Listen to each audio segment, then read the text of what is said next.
scoperto questo percorso fin da giovane e poi a un certo momento durante i miei studi universitari è stato Umberto Eco che mi ha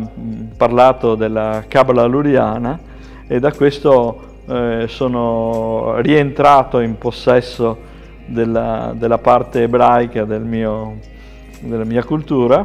e dove appunto ci sono questi rapporti tra lettera e numero in cui ogni lettera ha un significato etico, esoterico ma anche numerologico, per cui ogni parola ha un valore numerico e parole con lo stesso valore numerico sono affini e spesso sono la spiegazione l'una dell'altra. Adesso è difficile spiegarli integralmente, ma diciamo che quella che poi è stata chiamata congettura di Ravat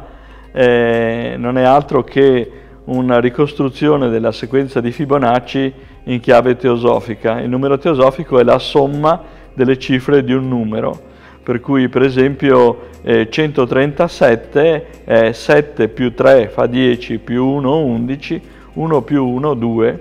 per cui qualsiasi numero anche di 1000 cifre può essere ridotto all'unità. Facendo questo con la sequenza di Fibonacci ho scoperto che dopo ogni 24 numeri si riapre la stessa sequenza che c'è tra 1 e 24, per cui è un multiplo, una sottosequenza di base 24.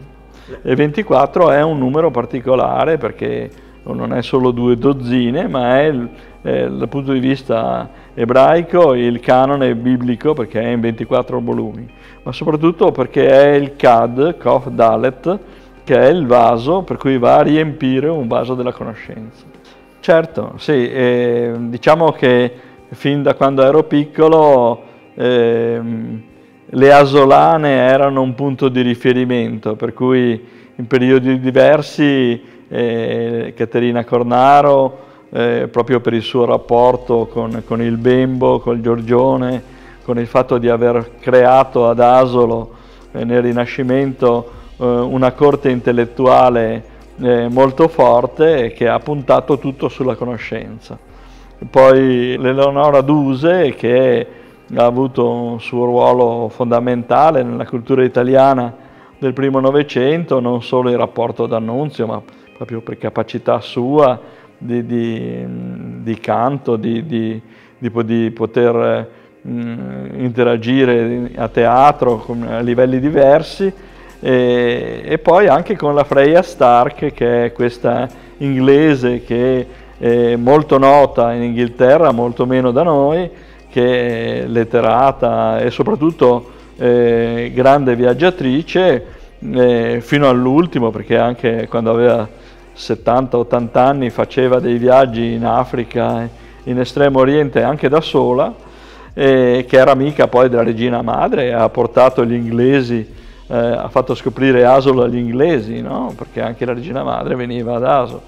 Per cui c'era questo rapporto con questi tre personaggi e poi con la cultura rinascimentale con la quale avevo appunto un rapporto diretto come studioso di storia dell'arte e soprattutto di semiotica.